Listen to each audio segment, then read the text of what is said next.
Baik, selamat pagi Bapak Ibu semuanya. Pagi. Apa kabar? Sehat semua Bapak Ibu ya? Sehat.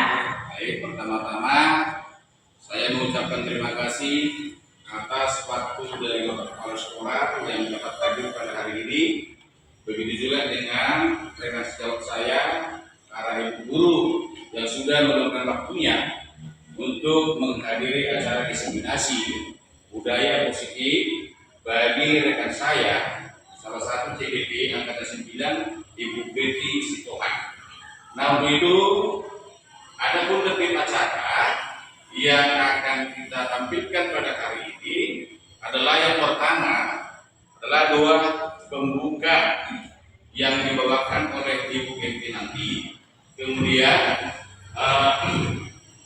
pembukaan oleh Bapak Kepala Sekolah, yang selanjutnya nanti kita masuk ke kegiatan inti, yaitu tampilan atau pemaparan dari rekan saya Ibu Betty Sitohan sebagai CDP Angkatan 9. Untuk itu kita tiba saatnya pada acara yang pertama, doa pembukaan yang dibawakan oleh Ibu M. Bolus Lumurang.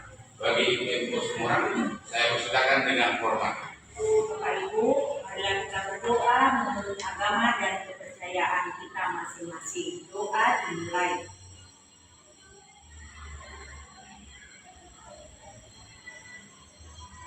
Doa selesai. Terima kasih kepada Ibu M. Bolus Lumurang yang sudah membuka acara kita ini melalui doa. Untuk itu kita masuk kepada acara yang kedua, pembukaan dari Bapak Kepala Sekolah kita.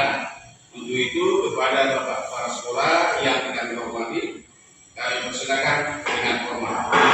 Oke, baik, terima kasih. Selamat pagi. Halo Bapak Ibu.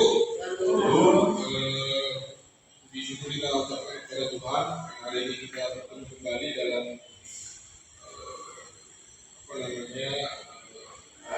sosialisasi budaya positif di sekolah kita di SMA Bapak Ibu sekalian, mungkin kita bertanya-tanya bagaimana tentang budaya positif. Jadi nanti Bapak Ibu sekalian mudah-mudahan nanti dengan sosialisasi yang akan disampaikan Ibu Betty tentang budaya positif ini bisa menambah pemahaman kita tentang budaya positif. Sehingga nanti kita di SMA ini betul-betul bisa menerapkan budaya positif, karena sebetulnya selama ini kita mungkin masih terbiasa menerapkan budaya-budaya yang terkesan memaksa murid. Saya kadang-kadang kita juga masih memberikan ancaman kepada murid kalau dia misalnya tidak menunjukkan tugas, atau kalau dia melanggar peraturan, atau kalau dia juga misalnya tidak sesuai dengan yang diinginkan oleh guru. Jadi kadang-kadang kita sebagai guru cenderung berperan sebagai penghukum bagi murid. Jadi ke depan Bapak Ibu nanti di SMA Kampus Universitas itu harus kita perbaiki, kita rubah pendekatannya, karena selama ini makin kita ancam anak-anak itu justru makin berubah. Ya, sama seperti misalnya masalah menjaga kebersihan, masalah menjaga menghormati teman, atau masalah kedisiplinan berbaris. Kadang kita makin memberikan ancaman, anak-anak itu kok jadi tidak patuh ya kan.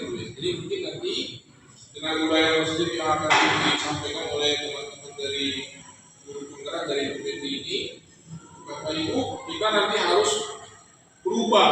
SMA Kampus Universitas itu harus kita rubah nanti pendekatannya, tidak lagi seperti itu. Mungkin nanti pendekatannya disebut dengan pendekatan budaya positif. Jadi budaya positif ini singkatnya, mungkin nanti lebih detailnya dari Ibu Betty, kita coba membangun kesadaran kepada murid mengapa dia untuk melakukan atau tidak melakukan sesuatu. Jadi kalau dia contohnya anak-anak kita itu tidak mengumpulkan tugas, maka yang harus kita lakukan, kenapa dia tidak mengumpulkan tugas? Alasannya harus kita kasih tahu. Dan kalau boleh dia kita sadarkan. Kita tanya, kamu tidak mengumpulkan tugas karena apa? Lalu kemudian apakah itu sesuai dengan hal-hal yang wajar, gitu? Hal-hal yang umumnya. Kalau anak itu merasa itu tidak sesuai, lalu apa yang harus dilakukan ke depan? Jadi harus dari diri anak itu sendiri. Jadi bukan dari kita guru yang terkesan mengancam atau terkesan menakut-nakuti anak-anak tersebut. Jadi nanti harapannya lewat budaya positif yang akan di-share oleh BPD ini, semoga nanti bisa kita terapkan di sekolah kita. Saya lihat di sini ada beberapa wali kelas, ada Ibu Indi, ada Ibu Deni, ada Ibu Teresa. Kalau boleh nanti terapkan di kelas kita, Kemarin saya lihat sudah saya sampaikan juga ada Ibu Vera dan beberapa guru. Sekarang gurunya berganti. Jadi itu bisa kita terapkan di kelas kita budaya positif ini. Caranya gimana? Kita dengarkan sharing dari teman-teman dari petisi.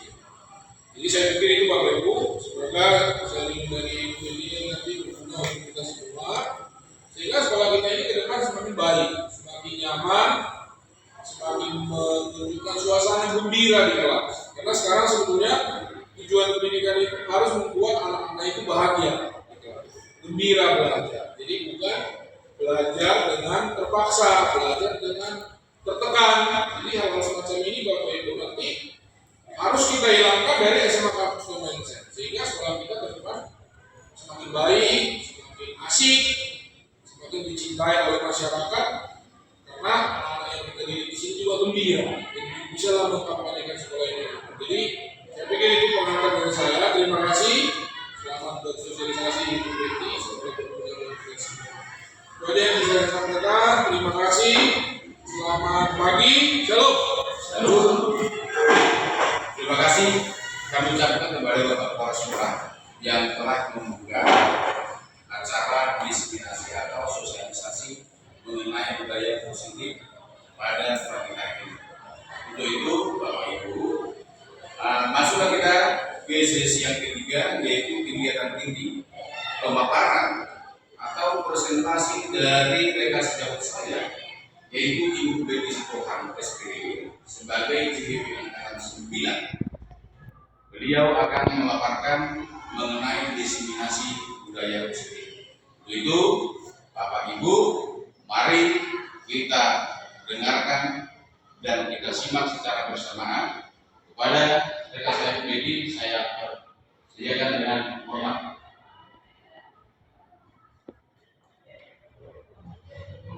Oke, selamat pagi Bapak Ibu sekalian. Selamat pagi. Boleh lah ya saya ajak supaya lebih semangat kita ya. Boleh ajak berdiri ya. Baik Bu.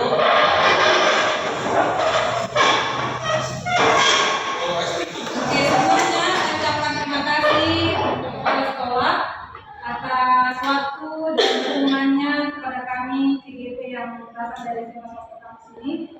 Mungkin jarang sekolah lain yang mendukung sebenarnya CGP-nya Pak, tapi Bapak luar biasa mendukung dan dan mendukung kami juga lewat teman-teman kami ini. Terima kasih juga Bapak Ibu yang sudah bersedia datang untuk aksi nyata saya destinasi budaya positif di SMA Kampus ini. Tapi sebelum kita mulai, bolehlah supaya lebih semangat kita, ini hanya tepuk tangan aja kita. Tepuk tangan kalau saya bilang nanti pagi di depan 1, siang 2, malam 3, oke? Pagi, siang, malam. Oke ya, Bapak Ibu ya. Kita mulai pagi, siang, malam, pagi, malam, siang, pagi, malam, malam. Oke, terima kasih ya.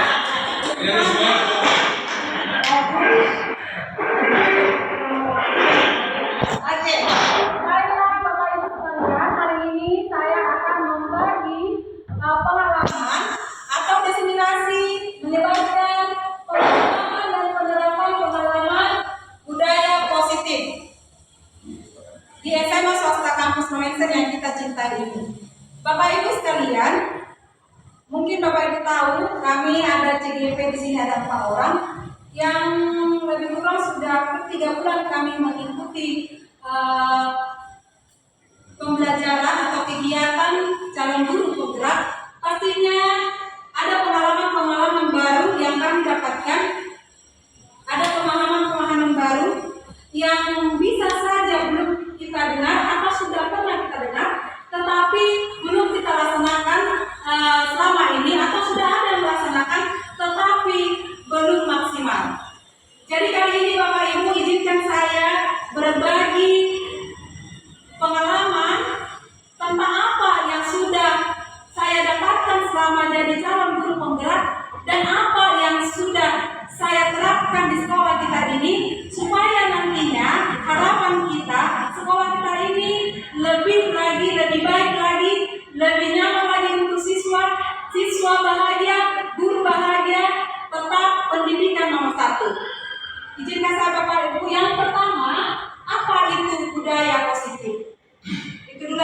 belakang Bapak Ibu, pasti sudah banyak kita lakukan hal positif di sekolah kita ini. Tetapi pasti masih ada nanti harapan kita. Hal baik apalah yang pengen kulakukan di sekolah ini? Ada ya Bapak Ibu ya? Ada keinginan-keinginan hal baik apalah ya supaya sekolah ini lebih maju. Ada ya? Mungkin misalnya ULG kebetulan dia koordinator kebersihan. Pasti ada hal positif dari dirinya yang pengen sekali diterapkan di SMA kampus ini. Boleh Ibu LG berbagi apa kira-kira yang pengen Ibu lakukan, misalnya masalah kebersihan lah dulu tentang lingkungan sekolah kita ini. Baiklah, sebagai saya sebagai koordinator kebersihan di SMA kampus, yang saya mau berikan berupa budaya positif kepada siswa kita, terutama itu di dalam kelas. Ya, saya upayakan itu siswa bagaimana caranya ada sampah di dalam laci meja atau di bawah, saya ambil sendiri. Tapi kuajak dengan siswa tersebut. Jadi akhirnya siswa itu termotivasi atau dengan sadar sendiri, oh rupanya di tempat saya ini masih ada sampah yang lain. Jadi siswa tersebut semakin menyadari, berarti begini rupanya untuk kebersihan lingkungan terutama itu di dalam kelas. Jadi dengan cara demikian siswa semakin termotivasi atau menyadarkan siswa untuk kebersihan di dalam kelas. Oke, terima kasih Bu LG untuk serinya. Jadi kali ini saya mau menjelaskan apa itu budaya positif supaya nanti semakin bisa kita menerapkan budaya-budaya positif tersebut. Jadi budaya positif itu Bapak Ibu, yaitu nilai-nilai dan kebiasaan-kebiasaan di sekolah yang berpihak pada peserta didik agar mereka dapat berkembang menjadi pribadi yang kritis, penuh hormat dan bertanggung jawab. Itulah pengertian dari budaya positif. Bagaimana kita menerapkan budaya positif tersebut? Bagaimana menciptakan budaya positif di sekolah? Untuk menciptakan budaya positif pastinya diperlukan kolaborasi. Kolaborasi dengan siapa? Guru dengan pimpinan sekolah. Guru sesama guru harus bisa berkolaborasi. Guru juga dengan peserta didik harus bisa berkolaborasi. Guru dengan masyarakat yang ada di sekitar ini harus mampu berkolaborasi. Supaya apa? Supaya tercipta tadi budaya positif. Apa saja konsep inti budaya positif? Ada di sini konsep inti budaya positif ada berapa? Yang pertama, perubahan paradigma belajar. Yang kedua, disiplin positif. Yang ketiga, nilai-nilai kebajikan. Yang keempat, kebutuhan dasar manusia. Yang kelima, motivasi perilaku manusia. Yang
Boleh yang punya?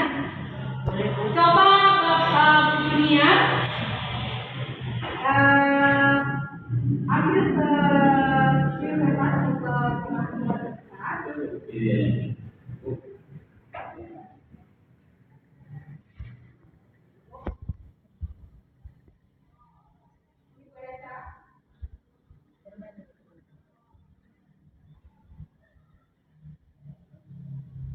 Coba terus itu anggap itu punya barangku atau benda yang sangat berharga. Jadi boleh kita mencoba meminta dia membuka tangannya untuk menyerahkan barang berharga miliknya. Coba kita bagaimana usaha ibu supaya dunia mau membagikan barang berharganya. Kalau jujur ada di kepala ibu sesuatu. Melihat kepala ibu ini aku punya sesuatu itu sangat rahasia. Rahasia sekali. Saya tahu. Bolehlah bu. Mau biasanya nggak mau. Ini paling berharga. Jadi tidak boleh ibu ambil atau ibu minta dari saya. Kalau ditunjukkan sama ibu, ada lagi pasti. Apa sih? Nggak boleh. Ini berharga sekali sama saya. Biasanya nggak gitu ya ibu. Nggak boleh. Aku aja punya. Enggak mau. Aku aja. Nggak usah kita kata lain-lain. Boleh ini berharga. Kan tidak ibu berdosa. Tidak yang maksudnya. Ibu kan tidak boleh lah bu. Jadi pertemanan biasanya nggak gitu. Pokoknya saya nggak mau karena ini paling berharga. Itu kan ibu ini. Iya, apapun yang ibu bilang, yang ibu katakan, saya tidak mau memberikan sama ibu. Kalau enggak, tidak boleh. Pokoknya tidak boleh, ini paling berharga. Bukan, nggak biasanya seperti itu. Iya, karena ini paling berharga. Jadi saya tidak boleh memberitahukan atau memberikan pada ibu. Apapun wujud rayu ibu yang namanya berharga, saya tidak akan berikan itu. Entah apapun upaya ibu, saya tidak akan berikan itu. Yang kanannya tidak boleh. Tidak. Saya tidak akan memberikannya bagaimanapun caranya. Tidak boleh. Saya tidak boleh. Karena ini barang paling berharga sama saya.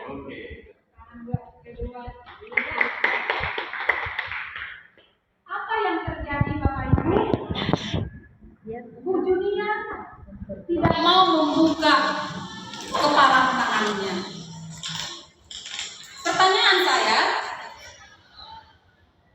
dari kegiatan yang sudah dilakukan, siapakah yang memegang kontrol atas diri Bu Junior? Bu Junior sendiri. Apa? Dirinya sendiri. Mau apa berusaha Bu Eres tadi supaya Bu Junior membuka genggaman tangannya? Tidak mau. Artinya tidak. Kalau mau dia baru dibukanya. Tapi dengan apa berusaha Bu Eres tidak bisa. Itu tadi paradigma tadi Ibu ya. Jadi apa yang mau saya jelaskan di sini Bapak Ibu? Ilusi kontrol. Ini yang maksudnya perubahan paradigma teori kontrol. Masih selama ini masih banyak kita menganggap ilusi guru mengontrol murid. Betul ya Bapak Ibu ya? Masih kita yang mengontrol murid. Kita mau berharap saya mau menyuruh murid seperti ini. Maunya murid mau seperti itu ya. Maunya kamu seperti ini, kamu tidak boleh terlambat. Kamu harus bisa matematika, kamu harus bisa kimia, kamu harus duduk yang bagus. Kita kontrol. Ada yang mau, tetapi dengan perlawanan dalam hatinya pasti. Kemudian yang kedua, ilusi bahwa kritik dan membuat orang lain merasa bersalah dapat menguatkan karakter. Masih ada ilusi seperti itu. Membuat orang lain merasa bersalah, kita membuat orang lain merasa bersalah kepada kita, itu seperti masih ada. Para apa? Bahwa itu bisa membuat merasa bersalah sama kita, itu kita anggap kita sudah berhasil menguatkan karakter seseorang. Tapi itu Bapak Ibu itu hanya ilusi. Kemudian bahwa semua penguatan positif, efektif dan bermanfaat. Semua yang kita lakukan yang anggap positif itu bermanfaat bagi sesuatu. Kemudian yang terakhir, ilusi bahwa orang dewasa memiliki hak untuk memaksa. Jadi maksudnya itu bukan kata saya, kita sering memaksa anak kita supaya mengikuti apa yang kita mau. Karena kita apa? Kita lebih dewasa, kita wajib mengatur yang lebih muda. Seperti itu ya Bapak Ibu ya. Kemudian lanjut, paradigma stimulus respon pendekatan teori kontrol ada dua di sini. Ada namanya stimulus respon, ada namanya teori kontrol atau pilihan. Yang pertama, kita mencoba mengubah orang agar berkembang sama dengan kita. Itu namanya stimulus respon. Benar? Sering kita seperti itu ya? Mau seperti itu, kamu harus sama dengan saya. Apa yang dipikiranku benar, itu harus benar menurut kamu. Seharusnya ada seperti itu. Kita harus bisa memahami pandangan orang lain tentang dunia. Harus bisa kita terima pendapat orang lain. Kemudian yang kedua, perilaku buruk tidak sebagai suatu kesalahan. Ada sedikit yang berbeda dari kita anggap buruk itu kesalahan. Seharusnya ada semua perilaku memenuhi tujuan. Kenapa anak kita berbuat seperti itu? Ada tujuannya. Orang lain bisa mengontrol saya. Hanya Anda yang bisa mengontrol diri Anda. Itu dia kalau teori kontrol atau pilihannya. Pemaksaan ada pada saat dibutuhkan gagal. Itu selesainya. Teori kontrolnya, kolaborasi dan konsensus menciptakan pilihan-pilihan baru. Dan terakhir itu model berpikir menang kalah. Kita menang, kita anggap siswa kita kalah. Seperti itu seharusnya yang benar adalah model berpikir menang. Jadi yang pertama tadi disiplin positif, yang kedua disiplin positif. Pasti kita sering mendengar kata disiplin. Boleh saya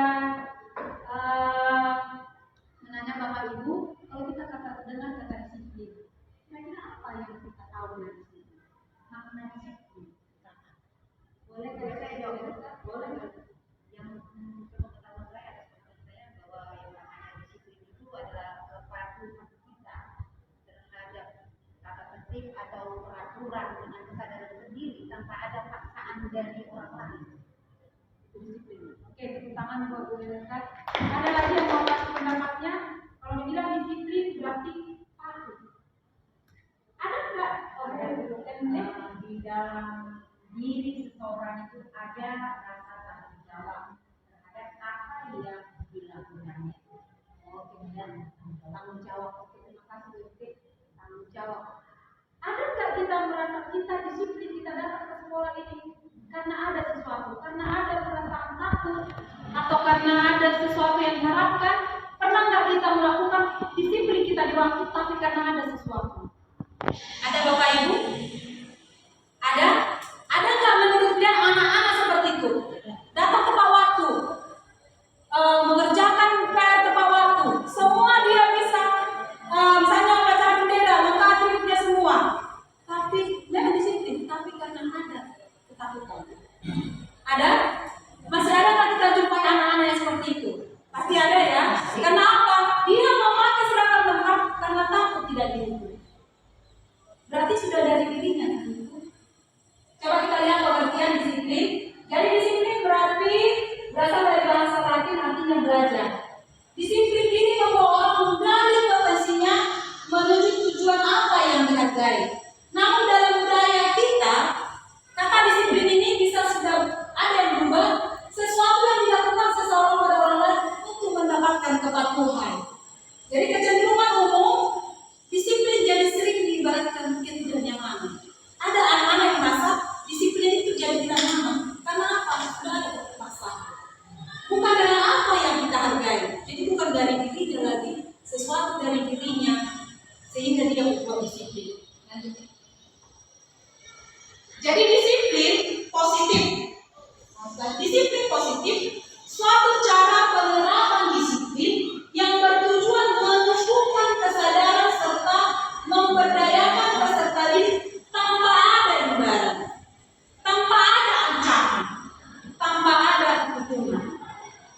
berarti disiplin positif.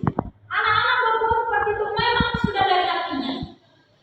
Jadi bukan karena dirancang supaya dia seperti itu. Atau saya kasih dia mengerjakan tugas supaya nilainya 90. Bukan seperti itu. Tapi sudah benar kesadaran dari dirinya, dia mau menghargai dirinya.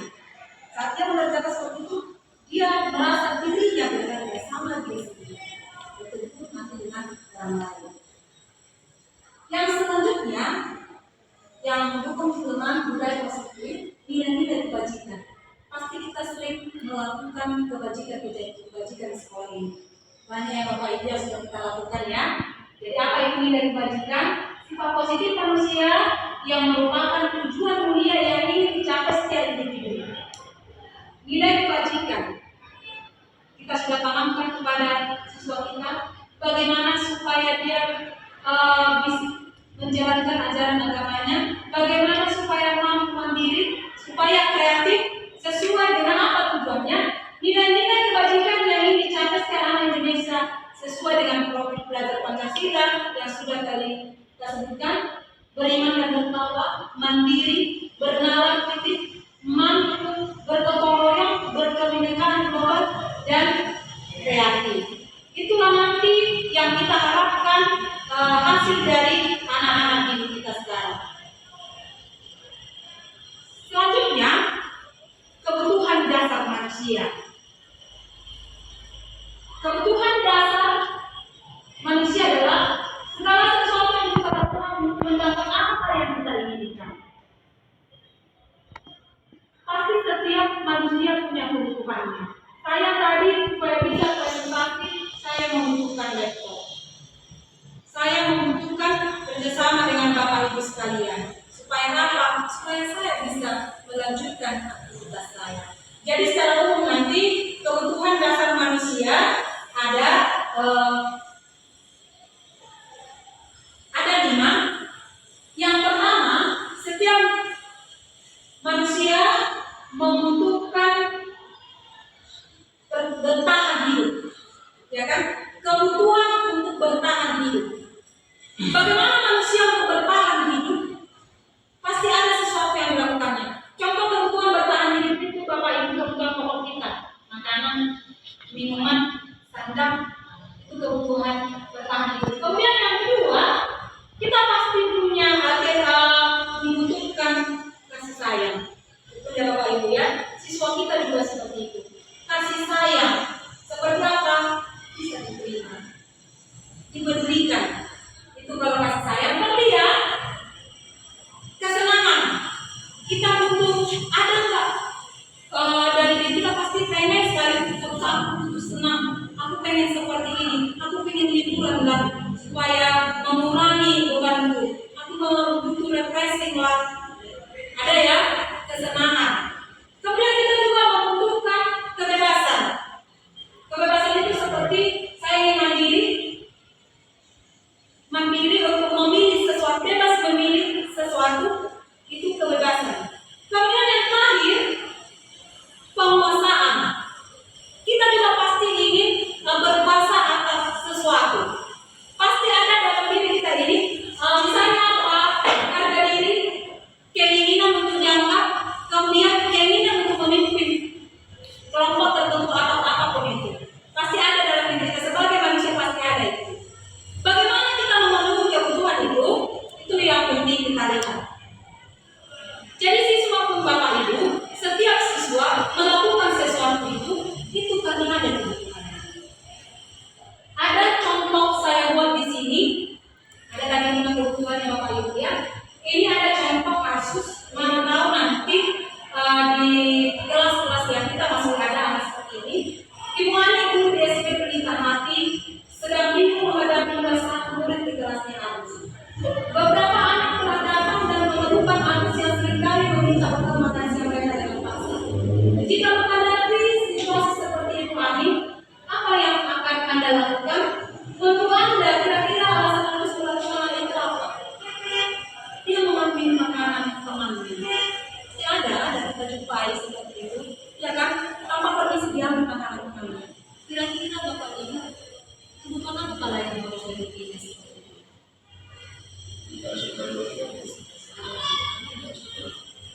mengambil makan temannya. Bertahan hidup. Bertahan hidup. Ada itu bertahan, Bapak Polri bilang bertahan hidup. Makan. Ada kesenangan bagi dirinya, ada penguasa hebat, ada karena penguasaan menguasai. Oke, betul. Bisa kita tinjau dari mana dia? Kita lihat coba Bapak Polri. Benar yang Bapak Ibu bilang bisa semua itu. Apabila jawaban harus karena dia lapar, ya berarti apa? Karena betul. Bisa mau anak didik kita tanpa sengaja mengambil makan, kalau dia makan dengan lama, berarti bertahan. Kami bisa kalau menabung dia teman-temannya memperhatikan dia. Cari perhatian. Ada nggak anak-anak yang cari perhatian? Dia punya pengetahuan seperti ini. Supaya apa? Cari perhatian, cari cinta, kasih sayang, perhatikan. Hanya langsung atau bukan dia sifat saya bilang, dia punya dan seperti mana? Bisa satu temannya dari kedua ini. Kalau dia nggak bisa, merasa hebat. Jawabannya karena merasa hebat dia. Berarti yang dia adalah penguasaan. Dia menguasai karena dia merasa hebat. Kalau dia yang lain, dia menikmati ekspresi wajah teman yang kesal karena dia ambil makanannya. Tapi senang dia kesenangan. Kita kan ketawa-tawa kan ada kayak gitu. Udah marah orang yang ketawa-tawa aja dia. Dia tahu kan gitu kan. Itulah dia anaknya. Seperti itu ya. Itulah contoh kebutuhan. Jadi itu juga perlu kita lihat gali dari siswa kita itu ada sesuatu apa yang dilakukan anak-anak di kita pasti ada. Salah satunya tadi karena kebutuhan. Ada namanya teori motivasi perilaku manusia. Teori motivasi perilaku manusia. Pasti kita melakukan sesuatu karena ada sesuatu. Betul? Betul. Ada ya? Ada motivasi dari diri kita, ada juga motivasi dari luar. Misalnya, kita datang ke sekolah. Kita datang ke sekolah tepat waktu tiap hari. Karena apa? Supaya apa? Bisa, ada kan? Ada karena nanti saya dimarahin kalau sekolah. Ada juga, pasti ada. Saya bilang ada di sini, tapi pasti ada seperti itu. Anak-anak seperti itu. Dia datang ke sekolah karena apa? Takut dihukum. Itu berarti belum dari dirinya. Itu masih dari luar. Hukuman. Kemudian untuk mendapatkan imbalan dari orang lain atau institusi. Misalnya siswa, dia terus mengerjakan PR-nya. Supaya apa? Supaya bagus sebenarnya. Itu masih imbalan. Belum dari kesadarannya, belum dari hatinya. Ada yang dari hati, tapi ada tetap motivasinya dalam nilai. Banyak siswa kita motivasi hanya nilai, sehingga banyak dilakukan cara supaya dapat nilai yang baik. Kemudian ada lagi motivasi untuk menghargai diri sendiri. Dia melakukan itu karena dia memang menghargai dirinya. Jadi ada 3 Bapak Ibu teori motivasi perilaku manusia. Menurut Bapak Ibu mana yang kita pilih? Seharusnya yang mana? Pasti nomor dari kita melakukan sesuatu karena menghargai diri. Jadi anak-anak pun harus kita tetap motivasi, tetap arahkan supaya apa? Supaya ini yang dilakukan mereka. Bukan karena kita marah, bukan karena kita hukum, bukan karena supaya nilainya tinggi, tetapi dari dalam dirinya sehingga dapat kalangan apa kebutuhan yang mau dipenuhi. Pasti kita pernah menghukum siswa. Pernah ya Bapak Ibu ya? Pasti kita pernah membuat perjanjian dengan siswa. Ada ya? Ada 3 di sini. 3 istilah ada namanya hukuman, konsekuensi, restitusi. Kalau hukuman berarti tidak terencana, tiba-tiba murid tidak tahu apa yang terjadi, tetapi misalnya terlambat. Terlambat, keliling kau 10 kali lapangan upacara. Itu berarti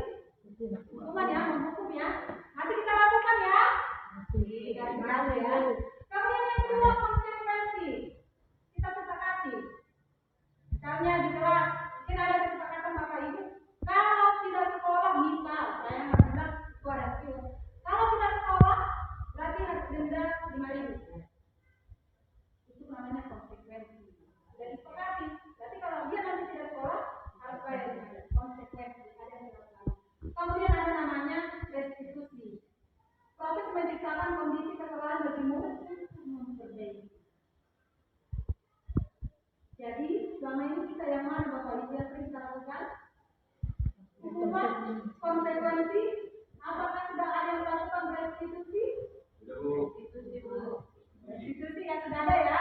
Nanti kita akan melihat yang mana contohnya. Coba, apa perbedaan hukuman, konsekuensi, dan restitusi? Kasusnya, siswa tidak mengerjakan PR. Siswa sering tidak mengerjakan PR.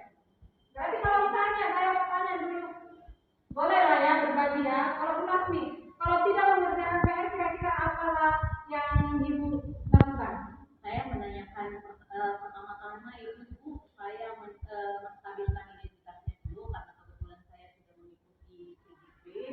Terus kemudian memvalidasi tindakan yang salah. Kemudian saya akan menanyakan keyakinan, ya. Menanyakan keyakinan kelas yang kita sepakati. Jadi setiap pembelajaran yang saya buat, saya kembali ajak siswa untuk buat keyakinan kelas seperti itu. Jadi misalnya ada poin-poin yang kita sepakati dan memang itu mereka yakini bahwasanya tidak mengerjakan PR itu adalah satu hal yang mereka yakini tidak baik seperti itu. Dan solusi yang kembali kita tanyakan kembali ke siswanya setelah dia melakukan kesalahan itu, apa yang usaha yang akan dia lakukan untuk memperbaiki dirinya. Terima kasih sudah menunjukkan ya. Ada yang melakukan restitusi. Masih ada nggak yang melakukan hukuman? Ini boleh bagi Ibu. Karena saya ada hukuman, ada konsekuensi, ada restitusi. Karena contohnya di kelas 11. Jadi ada satu anak dulu yang sulit sekali buat PR.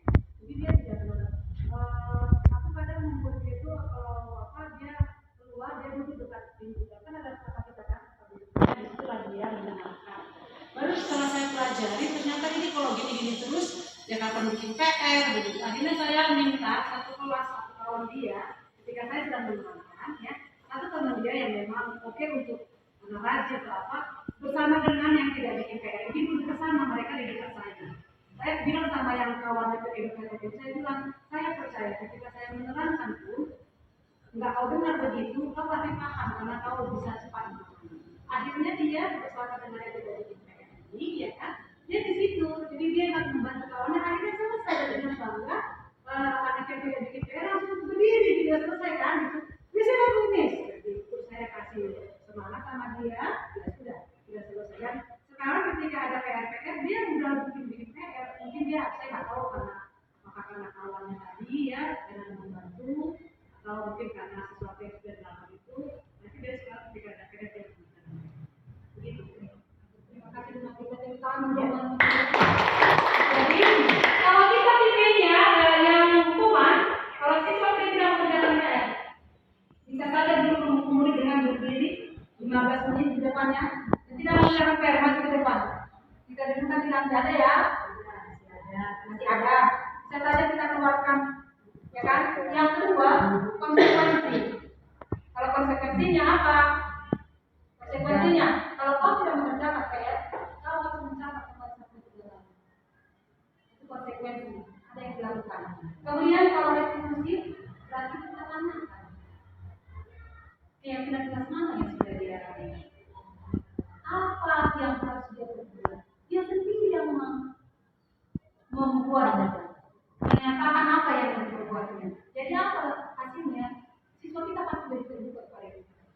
Dia menerima menghormati, kemudian dan menghormati dirinya sendiri. Jadi di sini ada posisi kontrol dulu.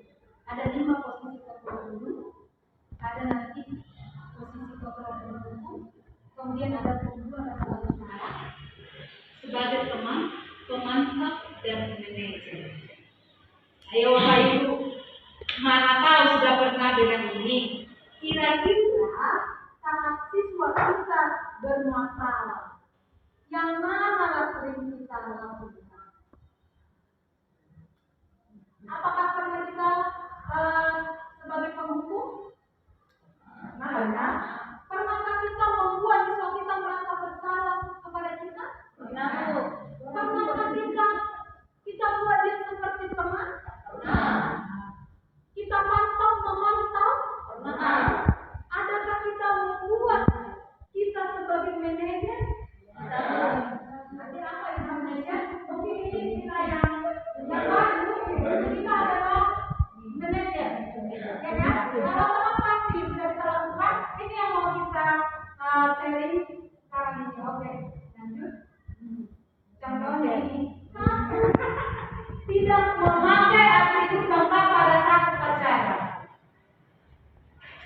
Kalau guru yang mendukung, pasti gimana? Bisa berubah kan? Iya, saya kita apabila siswanya tidak memakai ribut, silakan berdiri di sebelah kanan, di sebelah kiri, teman teman. Berarti kita masih posisi untuk kemudian baru rasa bersalah.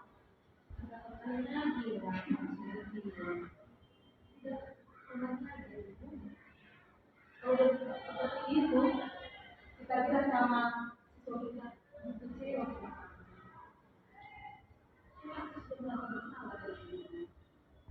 Kemudian itu berarti kalau merasa bersalah, pemantau.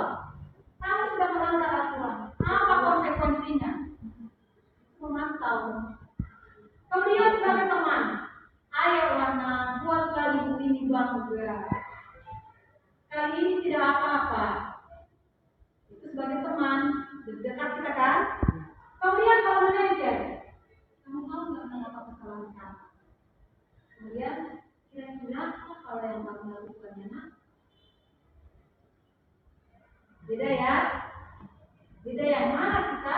Tapi bukan yang saya harapkan kita mulailah kita posisi kita itu sebagai manajer.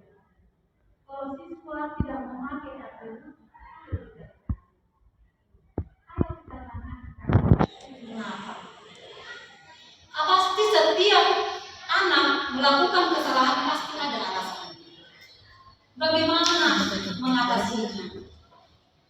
Itu yang akan kita terangkan hari ini. Oke, lanjut. Keyakinan kelas. Budaya positif, untuk menjalankan budaya positif kita juga harus ada keyakinan kelas. Pernahkah Bapak Ibu wali kelas tadi saya tanya membuat aturan di kelasnya masing-masing yang harus dipatuhi? Ada? Contohnya apa itu aturan? Kalau absen terlambat ke sekolah. Kalau absen tidak boleh. Itu kesepakatan satu kelas. Sudah buat kesepakatan ya? Iya. Kenapa keyakinan? Kenapa bukan aturan?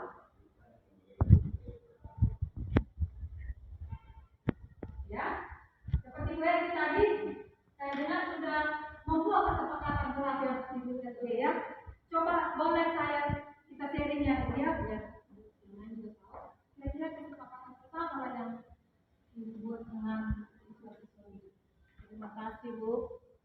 Saya pertanyakan kepada siswa.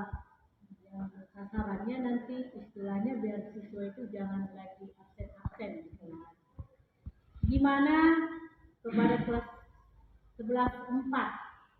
Apalah kira-kira sanksi yang kita berikan atau menurut kalian? Apalah kira-kira yang bisa kita kasih berupa sanksi di kelas itu kalau dia absen? Langsung itu satu kelas hampir itu dari 24, ya udah Bu, kita buat denda aja kalau itu tidak datang. Coba tunjuk tangan, berapa orang yang setuju dengan pendapatnya Sipika? Langsung itu ada sampai 20 orang dengan kesepakatan. Setuju? Ya setuju lah Bu, biar jangan ada lagi yang absen. Jadi itulah yang lumayan denda masuk ke kelas. Tapi yang dendanya masukkan ke dalam kelas. Terima kasih Bu J. Apakah yang dilakukan Bu J sudah merupakan keyakinan kelas atau masih aturan kelas? Coba kita lihat. Keyakinan kelas adalah nilai-nilai kebajikan atau prinsip-prinsip universal yang disepakati bersama. Lepas dari latar belakang hukum, bahasa maupun agama. Jadi satu keyakinan akan lebih memotivasi seseorang dari dalam dirinya. Itu keyakinan. Jadi dari dalam dirinya, seseorang akan lebih bersemangat untuk menjalankan keyakinannya daripada hanya mengikuti serangkaian peraturan. Sebenarnya kalau aturan itu biasa itu bisa. Kamu yang absen bayar sekian, ya kan? Itu aturan kelas. Tapi kalau keyakinan kelas sudah dari diri masing-masing anak itu, apa yang diinginkannya di kelas ini? Keyakinan apa yang diterapkannya di misalnya sebelah angkat? Kita kumpulkan semua pendapatnya, kita tempelkan misalnya di papan tulis, kemudian kita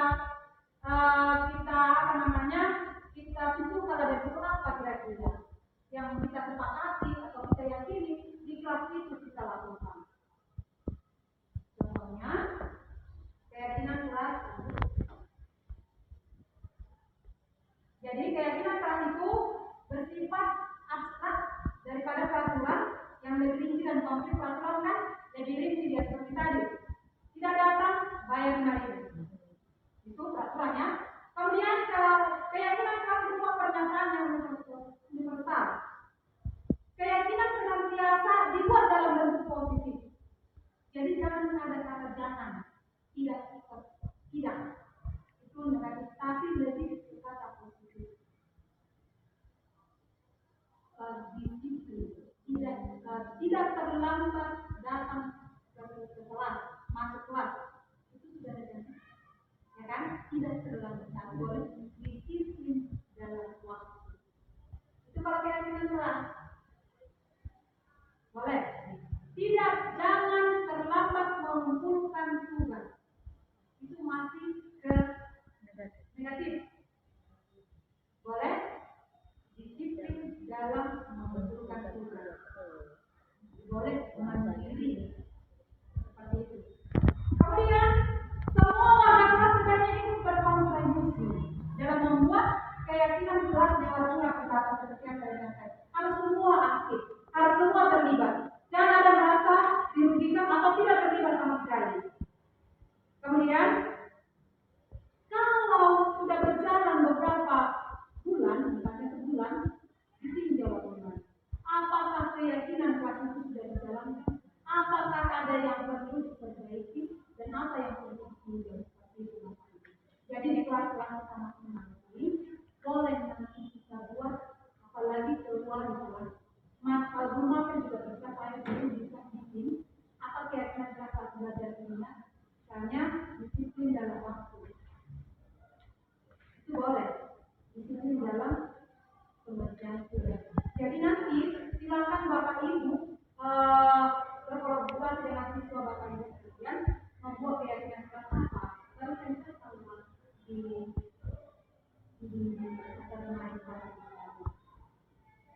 jadi dari mereka keyakinan, dari mereka sendiri, dari hatinya, dan mereka yang melakukan. Jadi saat anak nanti melakukan kesalahan, hanya oleh kelas 12 satu, ada anak yang melakukan kesalahan, boleh kita tanya keyakinan bagaimana dan apa yang harus kamu lakukan seperti itu. Misalnya keyakinan kelas 12 kimia. Sudah dikumpul nanti, banyak pasti surat pendapat anak-anak ini, hanya ada 20 orang. Kita saja 20 orang permintaannya, keinginannya. Tapi kita langsung itu, mungkin ada yang mengambil sama. Misalnya, tidak boleh terlambat datang ke kelas. Bolehlah kita masukkan itu tentang keyakinan kelas disiplin. Kemudian nanti, tidak boleh menjadi teman, tidak boleh menjadi teman. Itu bolehlah nanti kita masukkan, jadi keyakinan kelasnya saling menghormati. Kemudian tidak boleh membuang sampah sembarangan. Misalnya seperti itu kan. Bolehlah nanti kita buat keyakinan kelasnya menjaga kebersihan kelas, menjaga kebersihan lingkungan. Seperti itu Bapak Ibu. Ada lagi untuk melakukan budaya positif, ada namanya segitiga restitusi. Apa itu segitiga restitusi? Ada di sini Bapak Ibu segitiga. Segitiga restitusi adalah proses dialog antara guru dan peserta didik untuk menciptakan kondisi bagi peserta didik dalam memperbaiki kesalahan mereka, sehingga mereka bisa kembali pada kelompok mereka dengan karakter yang lebih kuat, mandiri dan bertanggung jawab. Segitiga restitusi, proses dialog antara guru dengan murid. Supaya apa tadi?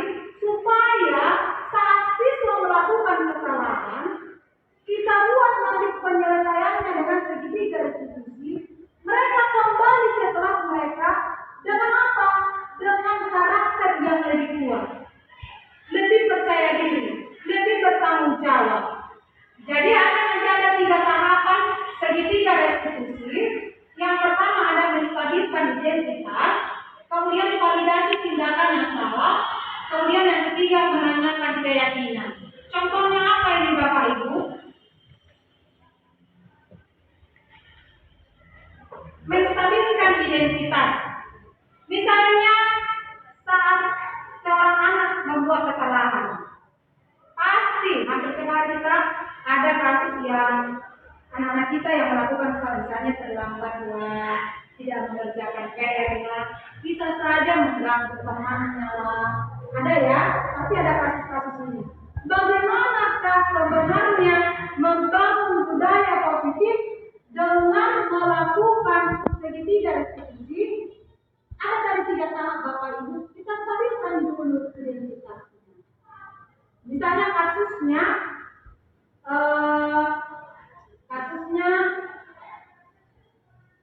terlambat ke sekolah, sering terlambat ke sekolah.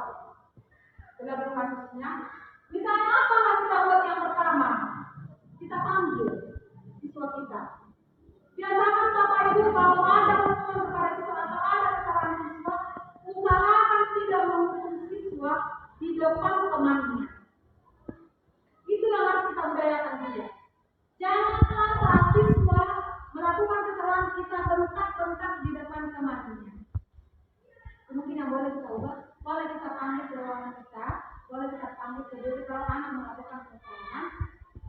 Yang pertama, kita panggil ke ruangan, kita stabilkan identitasnya. Misalnya, berbuat salah itu sudah apa? Kemudian, tidak ada manusia yang sempurna. Kalau sudah itu mungkin perkataan kita kepada siswa, Bapak Ibu, saya ada ini sudah langsung. Saat kita panggil dan melakukan kesalahan, kita kan sudah jadi salah, ya kan? Dijumpai jadi kita sudah salah dia. Tapi saat kita bilang kita juga bukan katakan, saya dengar dari ibu pikir misalnya si siapa, kamu seminggu ini terlambat ya, Mak? Iya, pasti udah mulai. Gak apa-apa, Mak.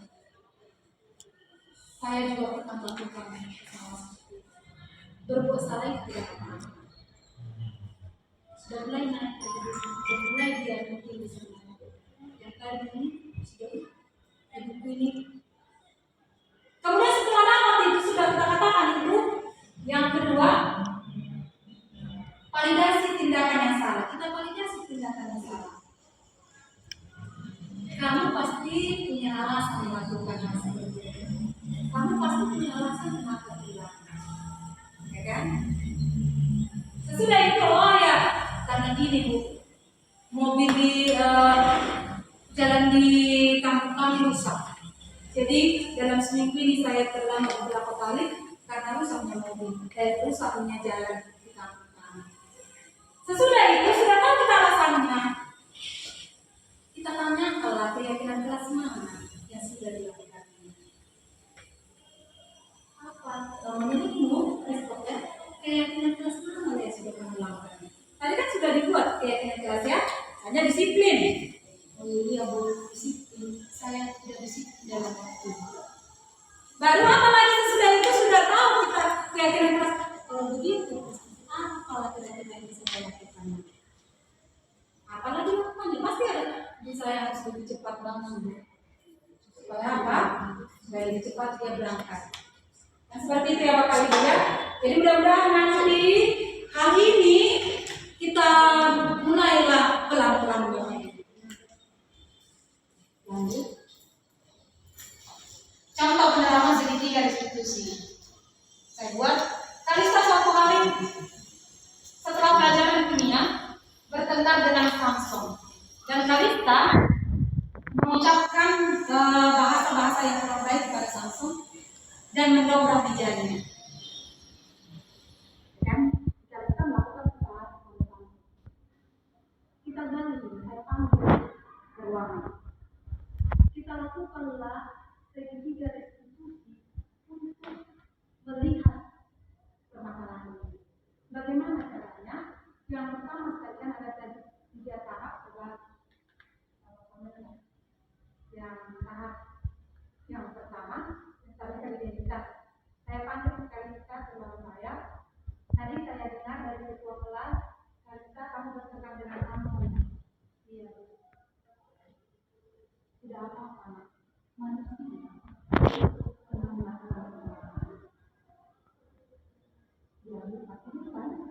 Kemudian yang kedua,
ini mendapatkan jalan keluar dari masalahnya, dia senang, dia pasti dipercaya. Jadi lebih banyak kasus-kasus mati yang seperti itu. Kalau misalnya anak-anak kita terlambat Bapak Ibu, ayo kita lakukan segitiga eksekusi kita cari. Tadi kan identitasnya tadi dari kita katakan bukan mana yang kita lakukan, apalah yang kau lakukan supaya kita ini. Kemudian tiga restitusi. Kemudian yang kedua ini tentang kebutuhan. Kemudian posisi kita di mana? Jadi posisi kontrol kita. Di sini saya bertindak sebagai manajer. Apa yang terjadi pada anak ini? Jadi anak ini sering saya lihat sudah beberapa kali saya amati saat saya masuk pun atau pas baris atau pas istirahat, dia memang lebih lasak dari temannya. Jadi yang sering saya amati, pasti ini setiap masuk Bapak Ibu, kalau kita perhatikan seringkali makan permen yang bertangkai. Kemudian agak-agak lasak ini di bangkunya. Oh, kenapa anak ini ya? Jadi saya lakukan pendekatan, saya panggil tidak didengar teman-temannya, ada dua. Kami bercerita-cerita. Saat bercerita-cerita saya, ternyata dia menceritakan semua masalah keluarganya. Baru saya tahu Bapak Ibu, ternyata ibunya sakit. Ibunya sakit dan sakitnya sungguh luar biasa lah sakitnya, tidak bisa saya sebutkan. Dan anak ini ternyata tinggal di panti asuhan. Dari situ saya menyimpulkan ternyata kebutuhan apa yang pengen didapatkan. Mesti yang pertama perhatian kita, kasih sayang. Dia ingin mendapat kasih sayang karena apa? Dari keluarga yang mungkin tidak dapat. Itu ini. Kemudian saya menasehatinya. Ternyata dia bisa sangat terbuka. Bagaimana kita berusaha mencari info dari dia. Kemudian membuat keyakinan kelas seperti yang saya bilang tadi Bapak Ibu, sebagai terutama wali kelas ini, walaupun saya bukan wali kelas, tapi saya masuk di semua kelas. Sudah saya buat keyakinan kelas yang saya masuki. Ini contohnya keyakinan kelas. Bagaimana mereka sangat senang membuat keyakinan kelas. Karena apa? Dari mereka idenya. Kita tampung apa keinginan-keinginan mereka. Jadi nanti akan saya tunjukkan bagaimana kamu membuat keyakinan kelas. Saya tunjukkan dulu video beberapa video Bapak Ibu. Dan nanti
selesai menjawab, Samsul mencontek Bu. Terus aku marah-marah Bu, karena kalau hasil ujian kami sama maka akan dikoyak Bu. Sedangkan aku sudah bekerja keras dan belajar keras untuk ujian ini Bu. Jadi kan Bu, tidak adil kalau punya kami sama-sama dikoyak padahal dia yang contek Bu. Sekarang kamu coba pikirkan apakah tindakan yang kamu lakukan itu sudah sesuai dengan keyakinan kelas kita? Belum Bu, karena saya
pertama siswa harus menjaga sikap kepada teman, tidak membuli. Oke, guru juga kan maunya membuli kan? Ada guru yang membuli, mungkin bahasa-bahasa yang kurang pas sebenarnya bukan untuk membuli. Berarti kita buatlah di sini. Ini nanti saya catat bawah dan bawah. Oke. Tadi disiplin. Jangan mencuri, udah 2 kali nih, jangan mencuri, jangan mengejek. Kemudian si Rica, jangan ribut. Ini video pembentukan keyakinan kelas Bapak Ibu. Jadi kita tampung semua keinginan-keinginan mereka, kemudian kita simpulkanlah menjadi suatu keyakinan kelas. Jadi dari mereka idenya kita hanya mengharapkan siswa membuat kesimpulan tentang apa ide-ide mereka itu Bapak Ibu.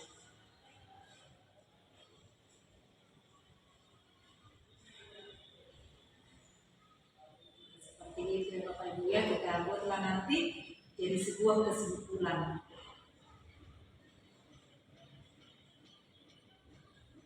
Seperti itu ya Bapak Ibu ya. Kemudian kita lanjut videonya Bapak Ibu. Satu video lagi.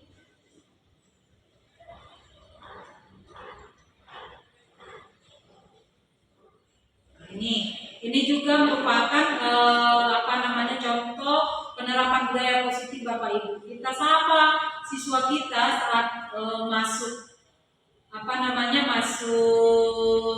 ke sekolah, itu sudah merupakan penerapan budaya positif. Jadi boleh hal-hal yang sederhana aja dulu Bapak Ibu, itu akan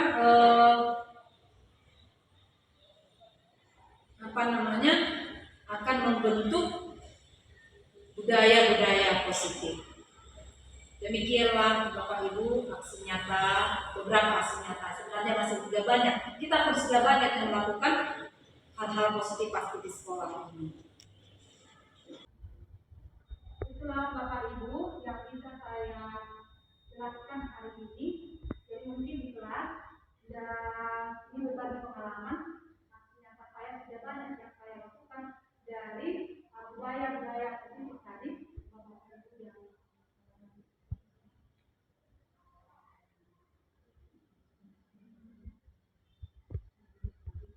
Seperti yang saya lakukan tadi, kalau anak terlambat ke kelas, tapi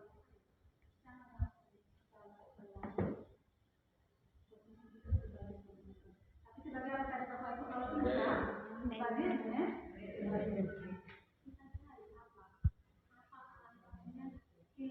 mana yang sudah dilakukan? Dan anak kita juga di mana? Kalau kita hukuman itu hanya kalau misalnya kita hukum dia terlambat atau tidak pakai topi, memang dari segi kemanusiaan pasti kita marah karena sudah berulang-ulang.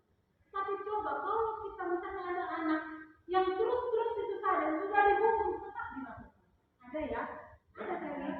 Dan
Saat kita seperti itu anak-anak kita nanti.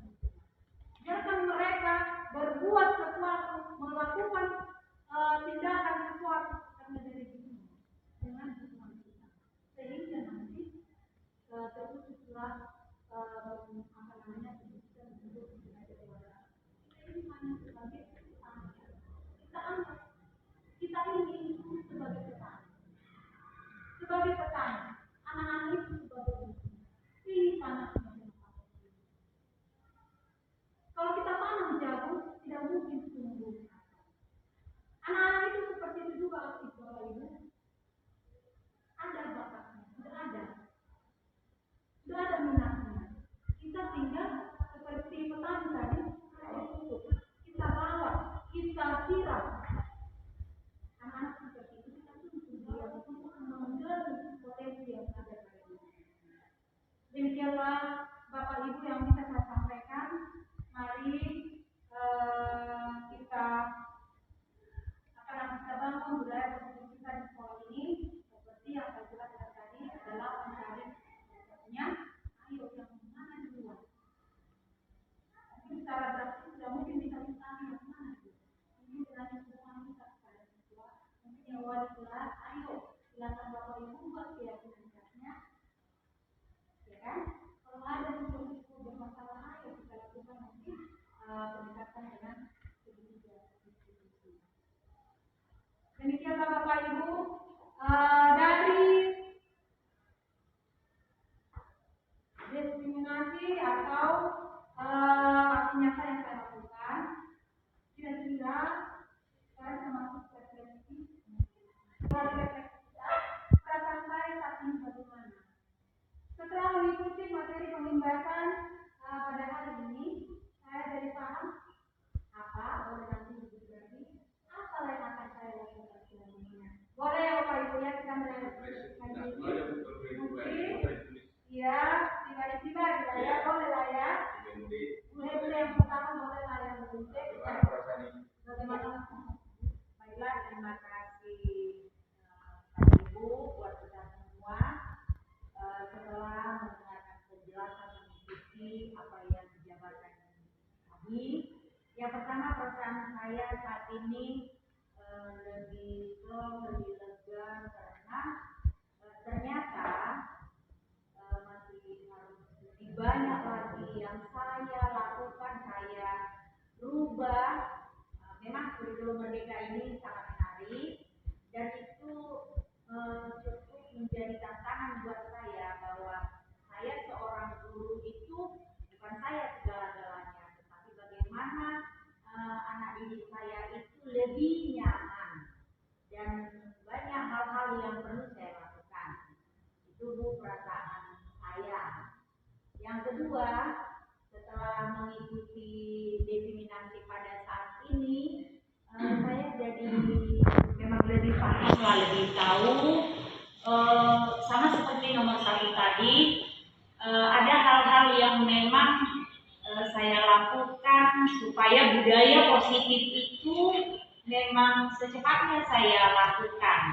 Itu untuk demi kemajuan siswa, bagaimana tuntutan di zaman sekarang. Target saya selanjutnya adalah jelas terutama dari diri saya sendiri selaku guru. Target itu ke diri saya pertama, tetap saya berpegang kepada hal-hal bagaimana contoh-contoh budaya positif itu saya perjuangkan selaku guru, ya saya lakukanlah dengan hati. Kemudian target saya terhadap siswa itu jauh lebih mandiri seperti tuntutan daripada profil Pancasila. Sementara waktu itu saja dulu Bu. Oke, terima kasih Bu Yunde. Ada satu orang lagi ya. Boleh siapa yang mau? Boleh Bu. Tidak mau ya? Iya Bu. Berarti saya tadi sangat tertarik sekali dengan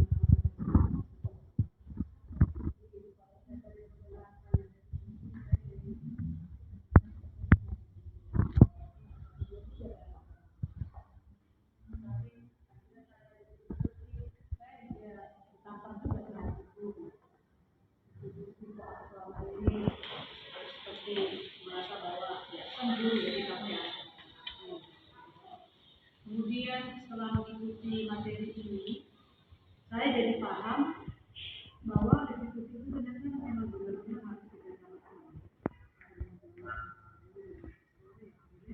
Itu merasakan bahwa ketika aku melakukan kesalahan, aku bisa memperbaiki diri, tapi ada guru mendampingi diri.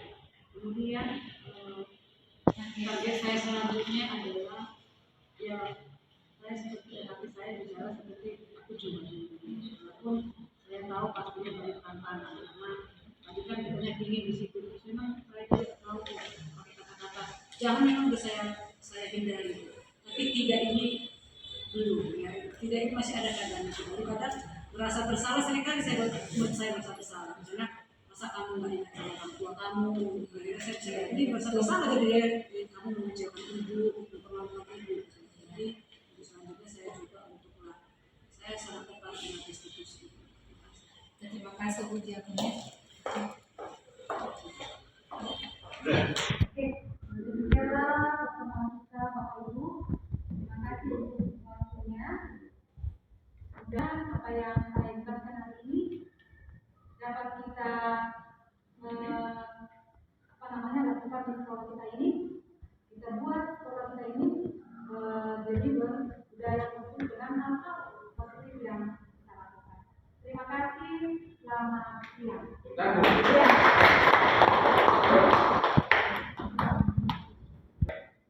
Demikianlah pemaparan atau presentasi mengenai disiplinasi tentang budaya positif di SMA Swasta Kampus Indonesia yang kita cintai oleh rekan sejawat saya selaku teman calon guru penggerak angkatan 9 dari Kota Bogor Selatan untuk Provinsi Sumatera Utara, yaitu melalui Ibu Betty Sitorang. Namun itu karena sudah berakhir sesi pemaparan atau presentasi dari Ibu Betty Sitorang, itu saya minta persediaan dari Ibu Elbosyah untuk menutup dengan doa. Berikan waktu, silakan. Kesatukan hati kita tidak berdua menurut agama dan kepercayaan kita masing-masing. Berdoa dimulai.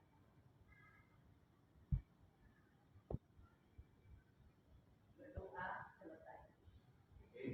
Itu atas kesediaan dari waktu yang Ibu berikan.